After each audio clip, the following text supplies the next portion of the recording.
Ready. Play.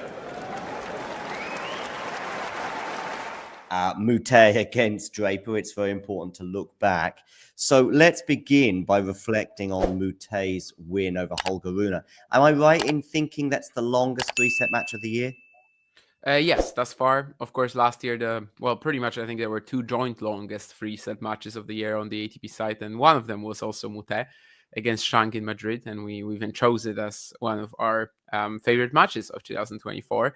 So, there were some similar feelings here for sure. I don't think it was as good. I don't think there was as much kind of like circus as in Madrid back then. Definitely not. The drama also wasn't quite there for the most part because, like, by the third set, Rune was pretty much dead. And it was only just that one game when Moutet was serving for it and he had 3 match points when suddenly it was close again. So in a way, I don't think it's as good, but obviously, yeah, it resonates. It's something that makes you reminisce that match from last year. Moutet is a crazy guy. Rune is just as well. And actually, for someone with a reputation for physical struggles, I checked, and Rune has an excellent record in matches that go like above the 3-hour, 20-minute mark. He was like 7-2, I think, before this one. So not an easy thing to beat him. I think we've also said it multiple times that this guy is just like, sometimes when Rune is dead, he's actually more dangerous. He just starts going for it. He has the talent to pull it off, has the talent to just pull off crazy shots without legs. Obviously, in that tiebreak, he missed a few like short balls, but considering the situation, considering the fatigue, they're not really like even bad misses. I mean, at that point, just couldn't play points like that. And yeah, I mean, what an amazing win for Moutet, regardless of whether he stumbled across the finish line or not. Did he not feel that maybe Rune bailed out of the match point? I mean, he went for it on the backhand side and just missed. Yeah, but I mean, he didn't really have any other choice. The ball was so short. Like, what is he going to do? Yeah. And it was a few points like this in the breaker, yeah, where he's attacking. Moutet is basically just giving him the ball back, and eventually he's going to miss. I mean, he was really, really tired there. Yeah, indeed.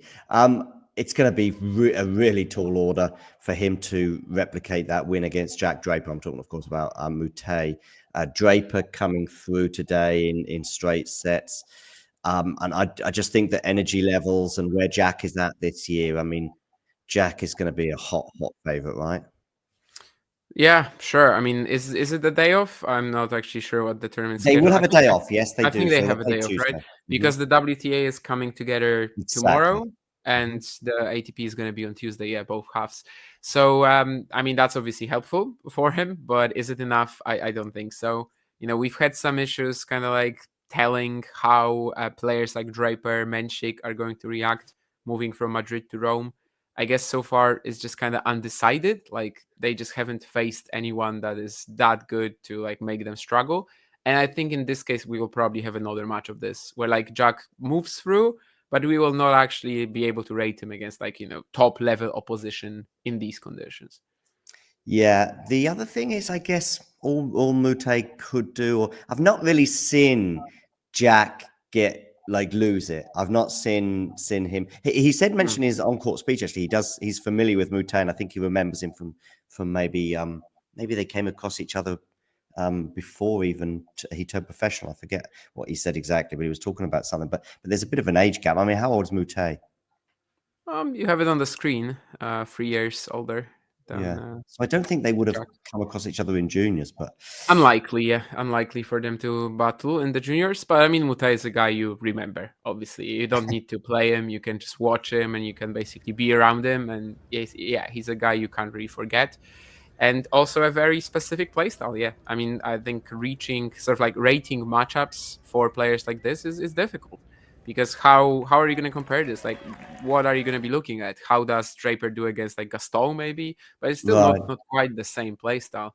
And I can definitely imagine a world where Moutet just frustrates him because that's what he does. But considering the 4-hour or like 3-hour 45 match today might not be enough. No, indeed. So I make, say Jack a pretty hot favourite there. Just Moutet just needs to make it as strange as possible, try and get under Jack's skin perhaps, but I don't think it'll be enough. I think the gap will be too significant for that to become relevant. Took a set of Yannick Sinner last year at Roland Garros, didn't he? And he was just throwing in all sorts of weird stuff in there. Did he take a set off Sinner? I thought he did, no? It Yeah, was no, like yeah. 6-1 or something like that. Oh, Like, yeah, it was weird. it was Yeah, crazy. Yeah. there was also a set that Yannick lost in New York that was kind of Yeah, inexplicable. yeah, At the to beginning of the Mickelson, tournament. yeah. Yeah. Oh, it was a Mickelson. Yeah, when the beginning was that the first round, maybe. Or McDonald's? No, one of them anyway. I Well, think it was American for McDonald. sure. Yeah, it was McDonald. Mickelson or Yeah. I think he McDonald's? was setting a McDonald's. breakdown, and Yeah, possibly. Yeah. but it was like one love with a break, and it Then I guess didn't last. Mickelson was an easier match then, right? Yeah. Mickelson was straight sets, but I think maybe the first Okay. set went to maybe like 7-5. Yeah, you're right. It was the first round. Yeah, sure.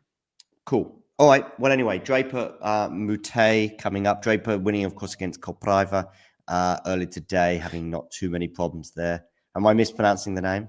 Yeah. It's Kopshiva. Kopshiva. Okay, nice. Yeah, it's that R with something. Okay. If you enjoyed this video, make sure you hit that like button.